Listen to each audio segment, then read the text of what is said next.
El Ayuntamiento de Tías comunica que el 5 de agosto finaliza el plazo para domiciliar el pago de los impuestos. Esta domiciliación bancaria permite un descuento de bonificación de un 5% en la factura. Domicilia tus impuestos por sede electrónica o presencialmente en el registro de entrada del Ayuntamiento. Ya contamos con el servicio Línea Verde para mejorar los desperfectos del municipio. Línea Verde es una app gratuita para facilitar la comunicación directa con nosotros y comunicarnos cualquier desperfecto que detectes en el municipio, como un banco roto o una farola fundida, entre otros. Más información en www.lineaverdetias.es. Juntos por un municipio mejor. Ayuntamiento de Tías.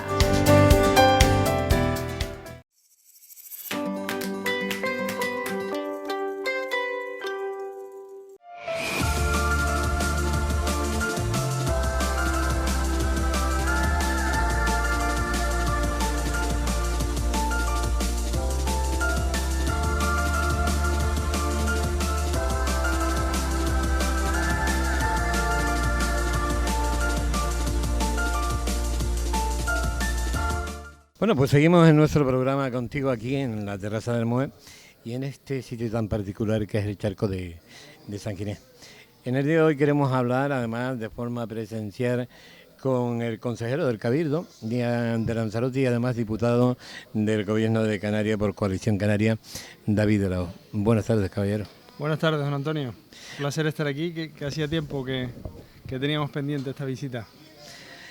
Creo que reconoció, si no me equivoco, el Cabildo Insular de Lanzarote, doña María Dolores Corujo, de que el Cabildo era responsable de la suspensión del rally Isla de los Volcanes. Yo creo que para eso... Lógicamente, no puede haber otro responsable, ¿no?, sino la administración, que es la que determina si se celebra una actividad como es un rally o no. Lo que no quedó claro de quién partió la máxima responsabilidad y quién tenía la capacidad de seguir adelante y quién insistió y motivó a los organizadores a que siguieran, que continuaran, que los permisos se iban a conseguir, ¿no? La realidad es que se metió un informe del Gobierno de Canarias, Medio Ambiente por medio, que no era vinculante en tanto en cuanto se modificó el trazado y no afectaba a espacios protegidos.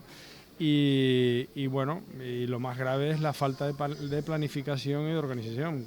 En mi formación política y yo personalmente estoy muy comprometido con todo lo que tiene que ver con la protección ambiental, la protección de especies, y soy muy consciente de que vivimos en una isla reserva de biosfera y particularmente me puede gustar más o menos la actividad de los rallies, pero esto no es una cuestión de gustos personales, sino del compromiso con los promotores del rally y con todos los aficionados y simpatizantes del mundo del motor, ¿no?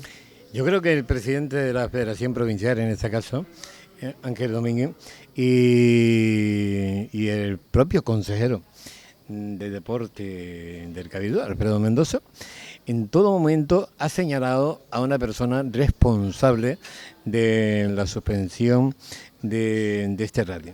Han señalado, en este caso, a Elena Solís, que es la consejera de Medio Ambiente, como única responsable de persecución de alguna manera o acoso para intentar conseguir de que ese evento deportivo no se desarrollara.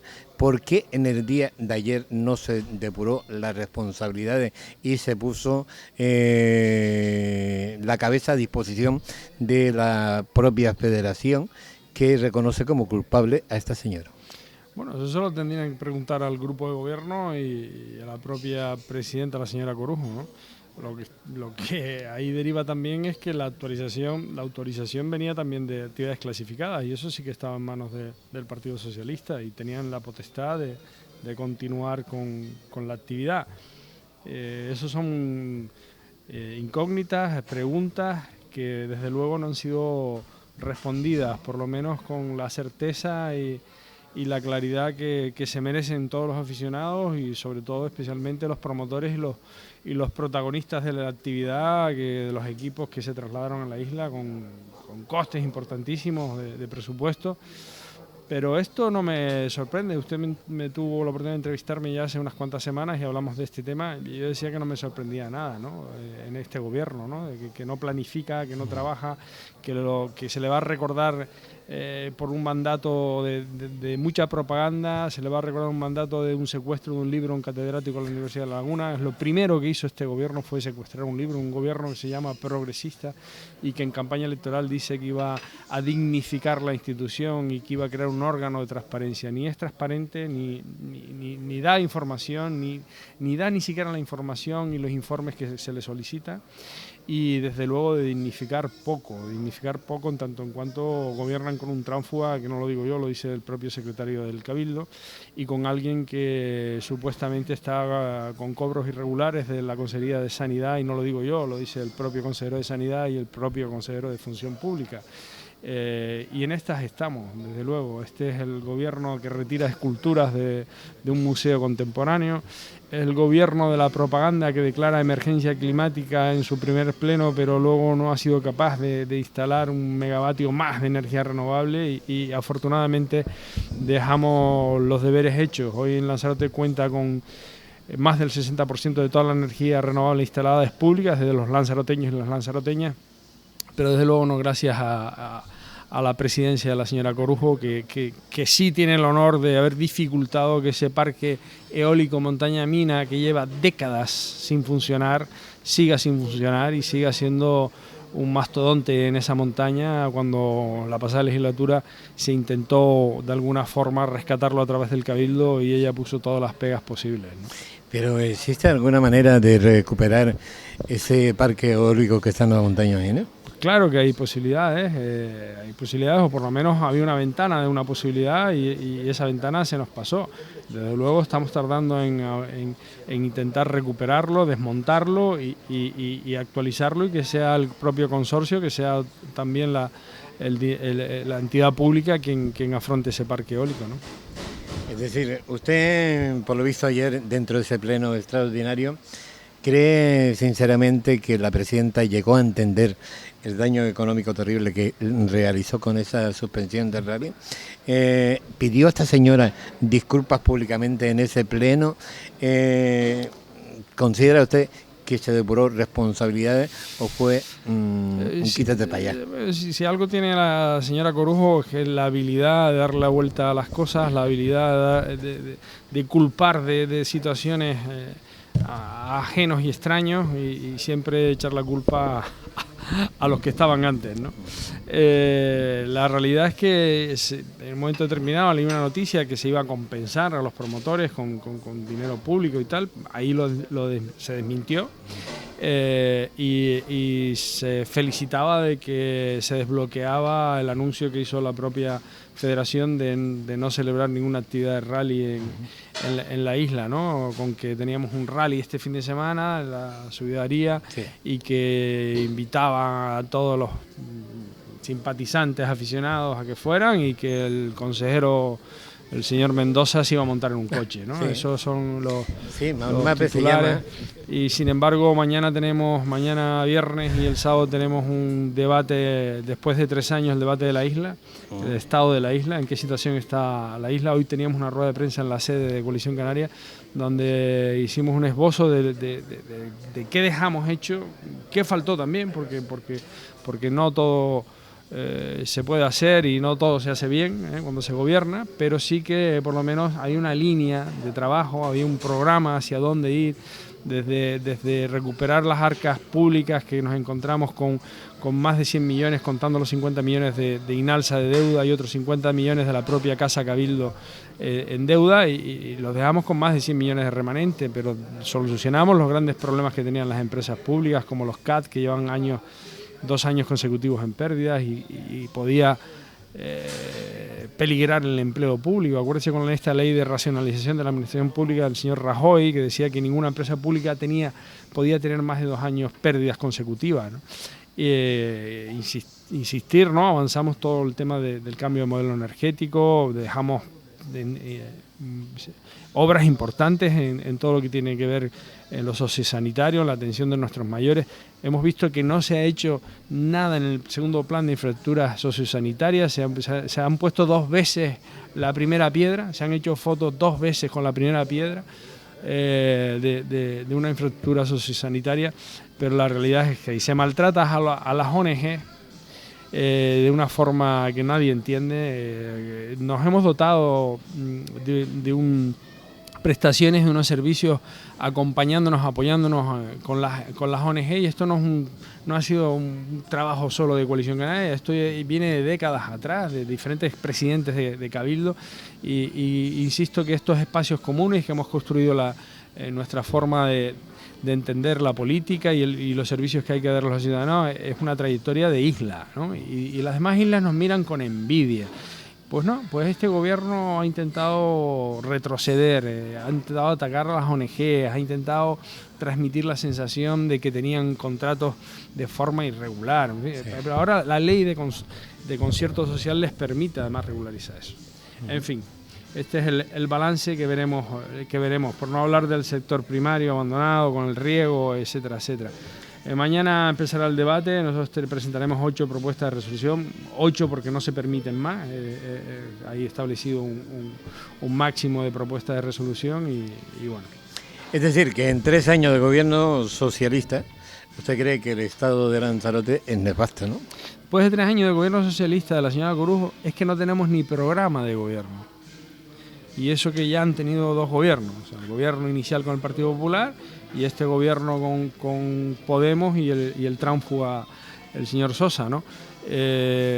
Por lo tanto, en las primeras semanas del gobierno del Partido Popular nos anunciaron a nosotros oposición, pero también les anunciaron a los medios de comunicación que iban a tener el programa de gobierno en las líneas estratégicas a seguir en breve, ¿no?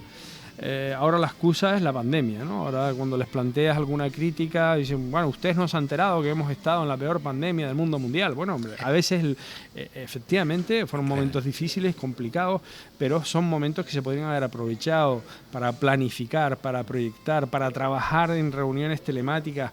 Yo me sorprendí el primer pleno telemático que hicimos después del cierre de pandémico, cómo veía algunos consejeros de gobierno y consejeras del gobierno que se saludaban por primera vez después de meses que no se veían, y yo decía, no puedo creer que esta gente no se haya reunido, no hayan planificado con lo importante y el tiempo maravilloso que nos permitió ese cierre, esa pandemia, para organizar y planificar. No, nos encontramos que tiran a la basura un plan insular de ordenación territorial estratégico en tanto en cuanto se necesitan solucionar problemas del sector primario, pero también un plan energético donde van instaladas las grandes infraestructuras energéticas, generación de energía, y lo tiran a la basura, pero sin ponerse colorado. Pero bueno, ¿y usted entiende por qué se cargaron ese plan insular? Bueno, pues es que no lo puede entender nadie, en tanto en cuanto fueron ellos quienes contrataron el despacho de Esquiaga, uno de los despachos con cierto reconocimiento en el planeamiento al nivel del Estado español.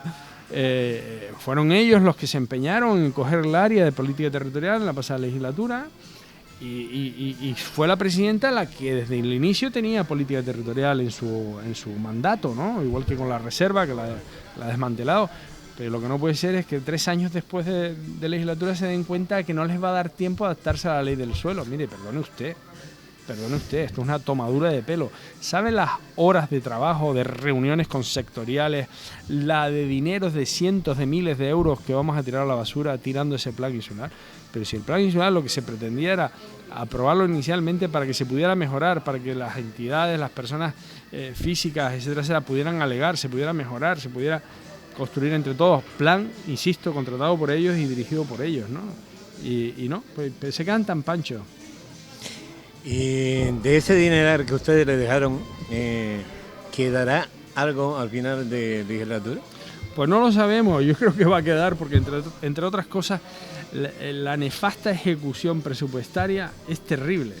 O sea, llevan todos estos 3 años que no pasan del 14%, del 9% de ejecución presupuestaria de lo que pintan ellos, ¿no? Vamos a ver qué nos dicen los datos del año 21, que aún no los tenemos. Pero la ejecución presupuestaria es ridícula. Y si hablamos de la ejecución presupuestaria del presupuesto del Gobierno de Canarias, ni le cuento. Han pintado en estos últimos 3 años, pues no quiero recordar, pero en torno a 70 millones en carretera y no se han gastado nada. Eso en las pasadas legislaturas, donde teníamos la posibilidad de dirigir, de enfocar algunos recursos y de pelearnos y fajarnos donde había que fajarse, conseguimos que, por ejemplo, casi el 70% de la inversión en infraestructuras educativas llegaran a Lanzarote en el pasado mandato. Y de ahí las realidades que hoy vivimos, ¿no? El Colegio de la Destila, el Centro Educativo de Aría, el de Playa Blanca, que por cierto han venido a reinaugurarlo también varias veces, ¿no? Y de ahí pues que hayamos conseguido la inversión del puerto de Playa Blanca, de materia sanitaria, pues todos los centros de salud de Tinajo, de Costa Teguise, pero el búnker también se licitó, el hospital. En realidad están viviendo de la inercia que se puso arriba de la mesa. Yo insisto que Lanzarote necesita obra pública para sostener la pérdida de empleo, para sostener los vaivenes de la actividad turística que nos sostiene, pero esa obra pública pues la partíamos con esos 7 planes de cooperación municipal que se pusieron en los últimos 2 mandatos. No fue algo sin pensar.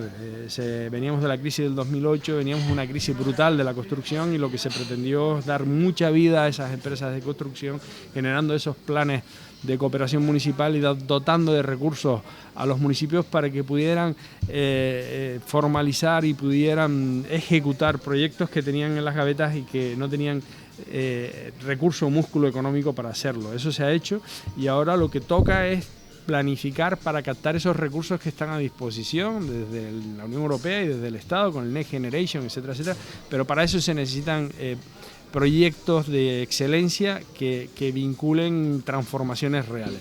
Y de ahí insistimos también en una propuesta de resolución que llevaremos en este debate de la isla, la necesidad de retomar el proyecto de arrecife capital de reserva de biosfera que vincula esos 4 caminos del agua, las bioesquinas, que facilita que una ciudad árida como es la Arrecife, que se nos inunda cada 2 veces y termina gran parte de la porquería en nuestra marina, una marina que debería ser declarada ya sitio de interés científico, pues nos permitiría tener durante una década pues más de 10 millones de euros de inversión anual para transformar la ciudad donde vive más del 50% de la población de la isla, ¿no?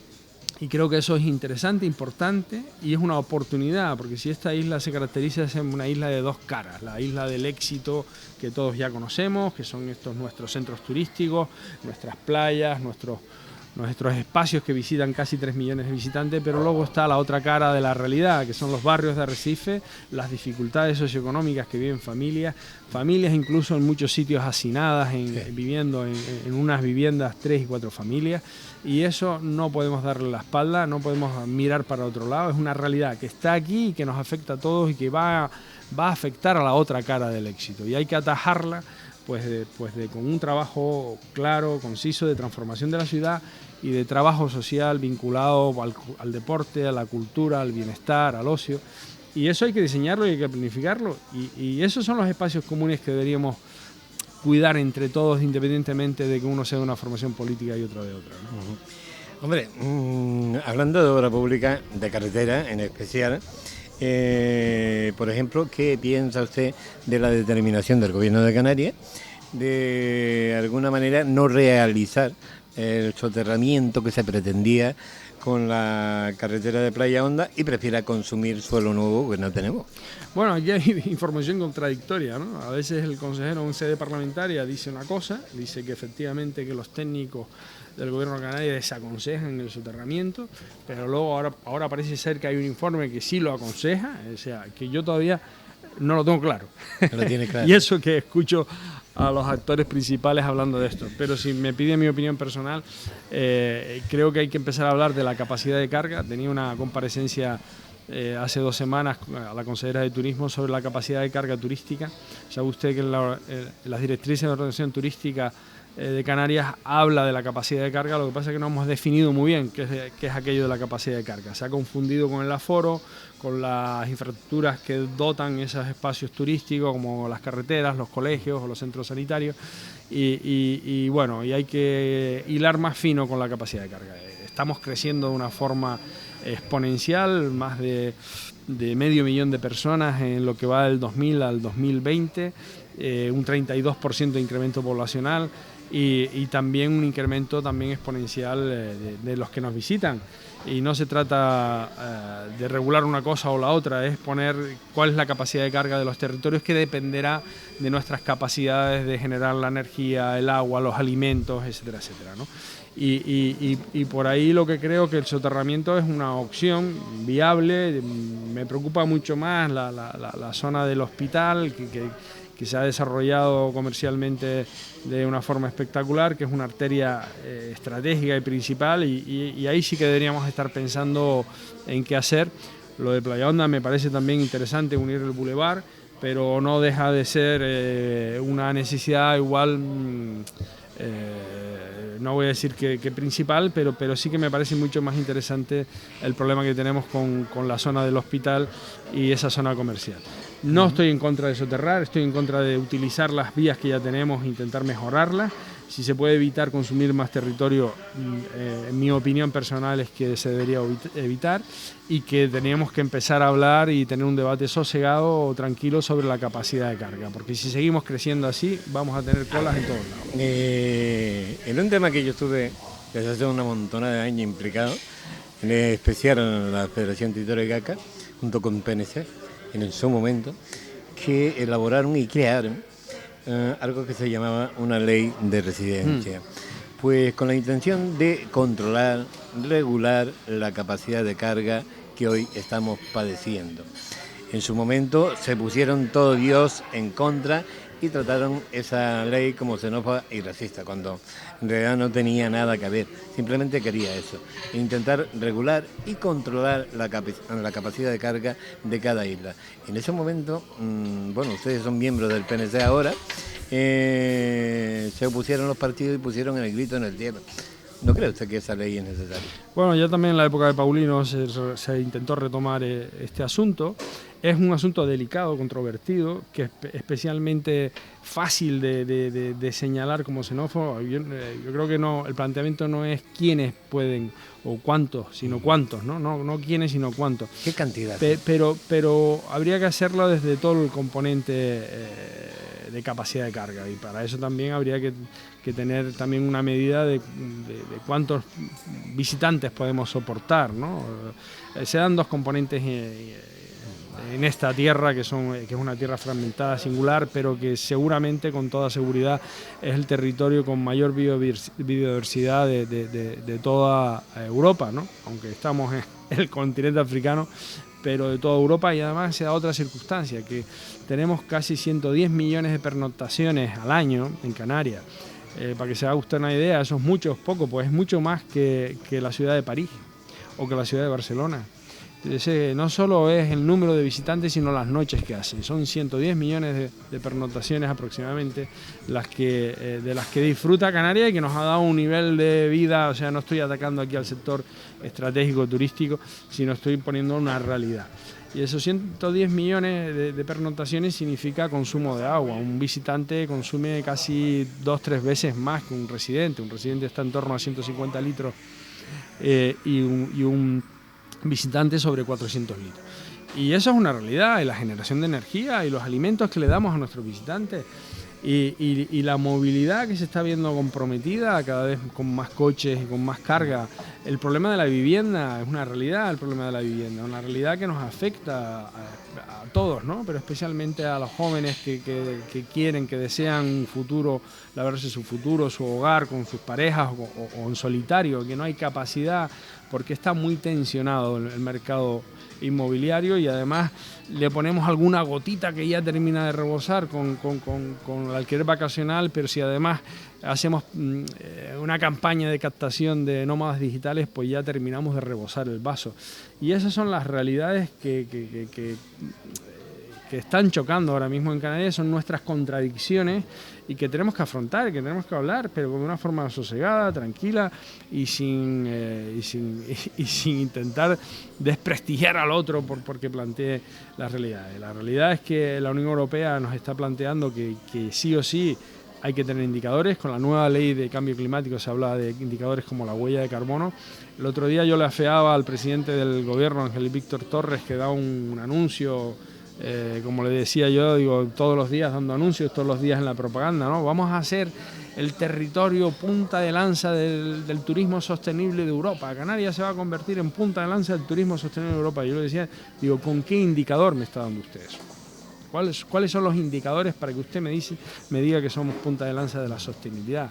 Pues somos sostenibles porque mantenemos la biodiversidad como un punto caliente, porque tenemos unos espacios naturales espectaculares, porque yo le decía, no, solo el turismo está en el 4% del territorio y hay casi un 50% de protección. Por cierto, casi un 50% de protección con la ley de espacios naturales, ley que tiene cuño nacionalista. Se acordarán entonces cuando se sacó la ley que todos los movimientos ecologistas y tal estaban incluso en contra de la ley. Hoy es bandera de esos movimientos. Hoy nos hemos dado cuenta que lo hicimos muy bien y que dentro de nuestras contradicciones y con las diferencias, porque cada municipio y cada isla es diferente, pero que las cosas se han hecho en ese aspecto relativamente bien.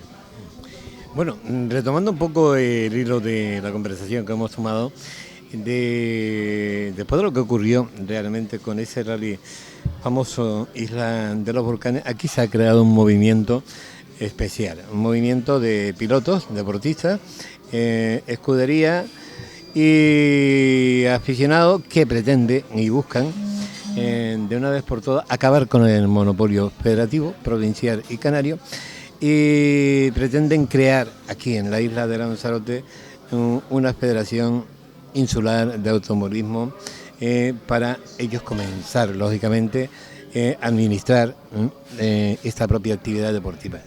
¿Estarías tú a favor de que se creara en nuestra isla esta Federación Insular de Automovilismo? Yo, siendo un auténtico desconocedor de los movimientos de automóvil en Canarias y en Lanzarote, tengo amigos que se dedican y corren y disfrutan, ¿no? Pero de base, de entrada, diría que sí, ¿no? No solo en el automovilismo, en todos los sectores, en el balonmano, porque cada isla es un territorio muy, muy, muy diferente y la realidad y la idiosincrasia de cada territorio es el que es. Y yo creo que somos ya mayores de edad para tener capacidad de decisión en nuestra isla, coordinado evidentemente dentro de un marco de la Federación Nacional Canaria, pero sí, yo estaría de acuerdo que existiera una federación, una delegación, un órgano, un ámbito donde nos podamos organizar y podamos decidir de todas las cuestiones, ¿no? Sí, ellos más que nada decían que intentan acabar ya con el monopolio de Gran Canaria y Tenerife, de siempre tratar de controlar desde esas islas mayoritarias, como ellos llaman, todas las islas mal llamadas menores. Es decir, quiere ya tener su propia independencia, su insularismo y su capacidad de poder administrar, claro, el hecho diferencial. Lógico, la realidad de esta tierra es la que es. Esta tierra tiene una dependencia de Madrid, somos como un mercado cautivo de las políticas de Madrid, pese a que durante estos 40 años se han ido avanzando poco a poco y consolidando nuestros derechos, nuestros fueros históricos, a veces un pasito adelante y otro pasito atrás, pero siempre se ha ido avanzando. Y a su vez las islas menos pobladas, y a mí me gusta intentar llamarlas por su nombre, La Graciosa, Lanzarote, Fuerteventura, La Palma, La Gomera y El Hierro, pues sufren ese doble control, esa doble administración político-económica. Sí. Y esto es así, los poderes económicos en un momento determinado se han repartido los espacios, ¿no? Gran Canaria con Lanzarote y Fuerteventura y Tenerife con las tres islas restantes, ¿no? Por lo tanto, yo creo que tenemos que ir pensando cada vez más. La política lo hace, lo está haciendo y lo seguirá haciendo, pero la sociedad también tiene que ir haciéndolo, tiene que ser consciente de ello, y nosotros también tenemos que de alguna forma convertirnos en la tercera isla grande con la hermana isla de Fuerteventura. Tenemos que plantear se hablan siempre, ¿no? Pero a veces se pasan los años y no se concreta nada. Pero sí que hay que marcar estrategias comunes, planificar infraestructuras en común. Hablo de infraestructuras educativas, hablo de infraestructuras sanitarias, hablo de infraestructuras portuarias y aeroportuarias, y hablo de políticas culturales, hablo de energía, hablo de agua. Eso deberíamos tener una alianza con un claro objetivo, un claro programa, que podamos firmarlo entre todas las formaciones políticas de una isla y de otra, porque tiene que ser como algo que quede, que perdure y que no dé vaivenes en función de quién gobierne. Y es una de las fórmulas. Lo que está pasando en este mundo tan complejo y de tantas incertidumbres, ayer parece que otra vez volvemos a una recesión económica y que la inflación está disparada, no solo en Europa, no solo en España, sino también en Estados Unidos, que es un referente también ahí económico que hay que tener muy presente. Pero las tensiones no vienen solo porque existe una guerra en Ucrania, las tensiones vienen porque hay una demanda exagerada y una oferta que no llega, una oferta que no puede ofrecer a esa demanda lo que se solicita. Estamos viendo también cómo la globalización empieza a hacer aguas con un diésel que cada vez es más caro. Antes vivíamos con un diésel muy barato y nos permitía pues traer containers de Chile, de China o de donde fuera. Y lo que va a pasar con ese nuevo paradigma es que los territorios, como los territorios nuestros, territorios insulares, van a tener que reinventarse, van a tener que dar saltos en innovación, van a tener que ser capaces de adquirir soberanías, la energética, la alimentaria, etcétera, etcétera, y buscar alianzas donde se pueda. Fuerteventura para Lanzarote y Lanzarote para Fuerteventura pueden ser buenos aliados. Eso también además es buena idea, ¿no? Hablando antes de los centros turísticos que me indicabas las pérdidas que tenía, se me quedó ahí en el aire una preguntita, y era que Benjamín, como responsable de los centros turísticos, llegó a decir públicamente de que los centros turísticos, aún estando cerrados, aportaban más beneficios que cuando lo tenía Coalición Canaria. Bueno, yo creo que esas frases, esas reflexiones magistrales se responden por sí solas, ¿no? El máximo responsable de los centros turísticos es la señora Corujo. Lo que pasa en los centros turísticos, la máxima responsabilidad es de la señora Corujo. Y a quien pone de consejero delegado, en este caso el señor Benjamín, es responsabilidad de la señora Corujo. Y lo que se avanzó, primero con crear la empresa pública. Se acordará usted cuando se crea la empresa pública que precisamente fue Pedro Sanginés quien en su mandato de consejero de turismo decidió dar un paso de gigantes para Lanzarote y para los centros turísticos, porque decide crear una empresa pública avalada por un informe del profesor Vieites, que precisamente el martes tuve oportunidad de compartir con él en el Consejo de la Reserva Biosfera, donde sufrimos muchísimas críticas que decían que íbamos a privatizar los centros. No vamos a privatizar los centros siguen siendo públicos. Los centros, lo que pretendíamos en aquel entonces es que existiera un control, de verdad, porque antes era una caja única, que entraba y salía el dinero al cabildo y no se sabía cuánto generaba y cuánto no generaba. No quiero recordar esas historias con convenios colectivos leoninos en contra de los intereses generales, que los intereses de todos, no los intereses de la empresa, ¿no? Es que la empresa somos todos, ¿no?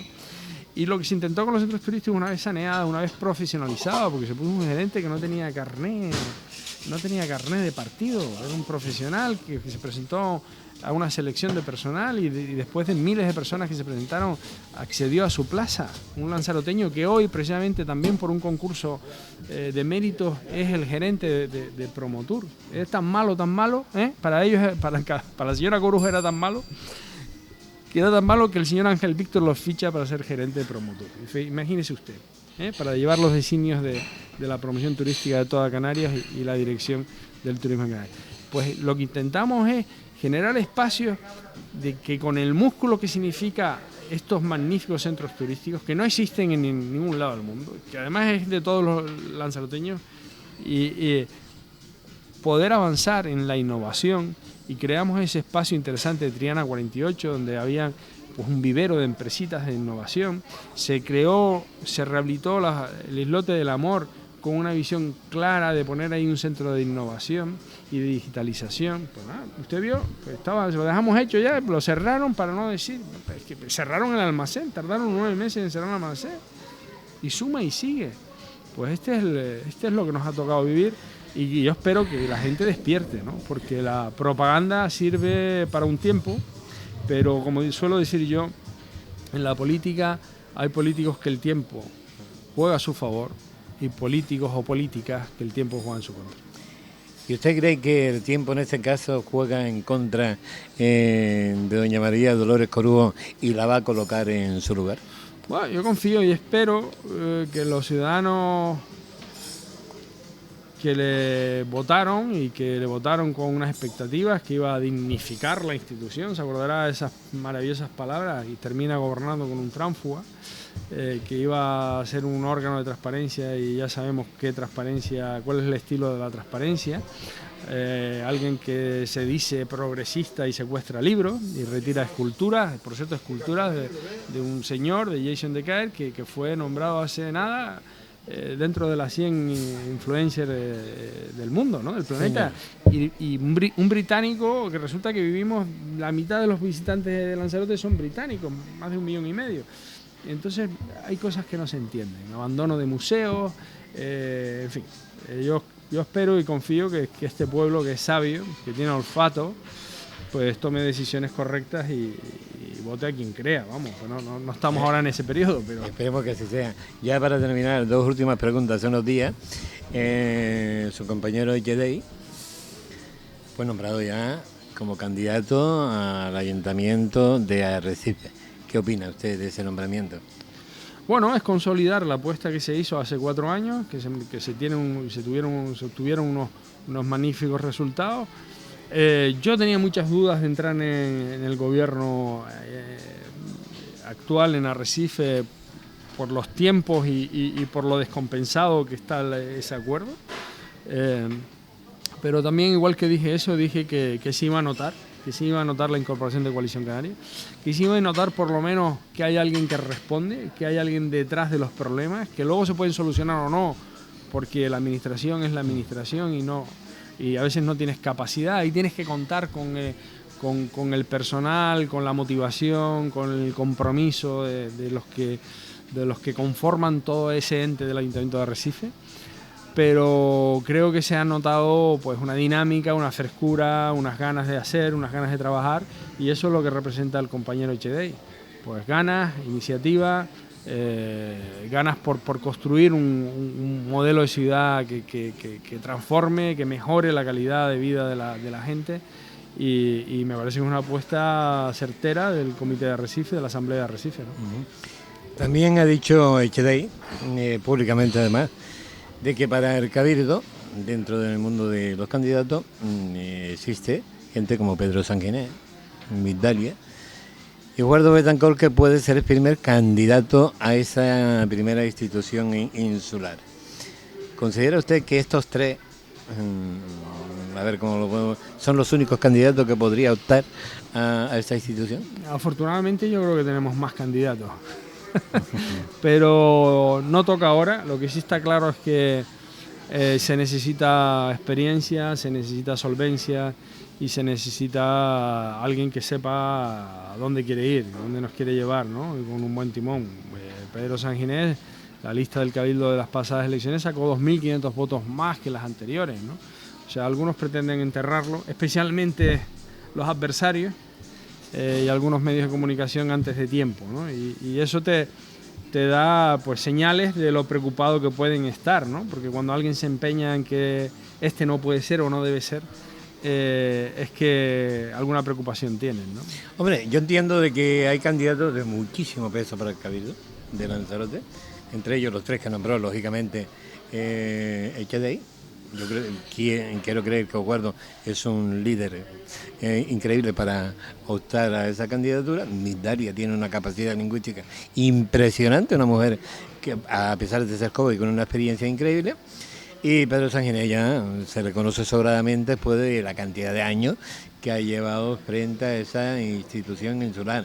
Yo sinceramente, desde mi punto de vista, no veo más candidatos, aunque todo el mundo me dice que sí, dentro de Coalición Canaria para ese puesto en particular. Sí lo puedo ver igual para el gobierno de Canarias y para otros lugares, ¿no? Porque yo lo voy colocando por la forma de ser de cada uno de ellos, al Senado y todo ese tinglado, ¿no? Yo no veo más allá de estos tres candidatos, ¿vale? Sinceramente. Y si yo tengo que valorar a nivel personal, yo creo que tú no te vas a comprometer bajo ningún concepto. De esos tres, yo vería a Guardo Betancor para el Cabildo, a Militaria la podría ver para el gobierno de Canarias y a Pedro lo podría ver hasta en el Senado, ¿vale? Desde mi punto de vista particular. Yo creo que esos podrían ser los lugares correctos y que de alguna manera podría beneficiar mucho a Coalición Canaria. Yo creo que tú no te vas a mojar, lógicamente, pero creo que... Aunque estando en el charco a lo mejor me mojo. Pues mira, inténtalo ver.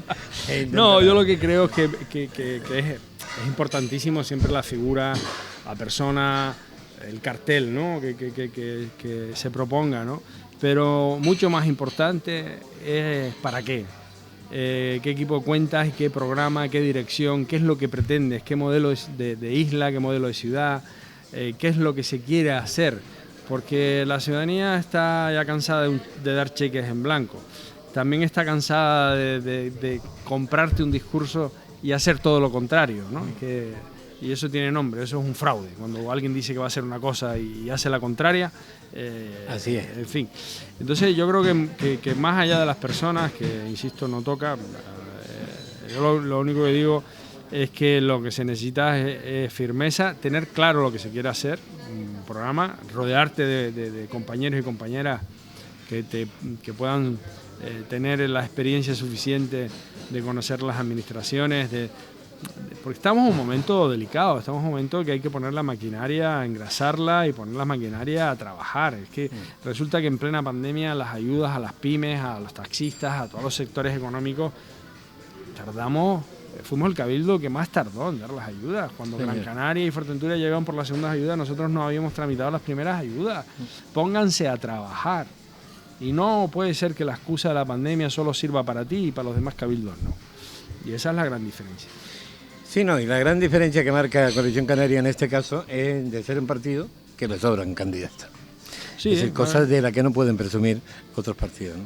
Bueno, yo como representante del Comité de Arrecife, el presidente del Comité de Arrecife, Jacobo Leme, se posicionó en un momento determinado porque no se posicionó él personalmente, sino trasladó el sentir del Comité de Arrecife, que es que nuestro candidato al día de hoy es Pedro Sanginés, ¿no? Pero insisto, no toca ahora, o sea, ya tocará en breve, pero esa es la posición oficial o oficialista, o como quiera llamarla, sin haber tomado decisiones, pero es el sentir un poco del propio Comité de Arrecife, ¿no?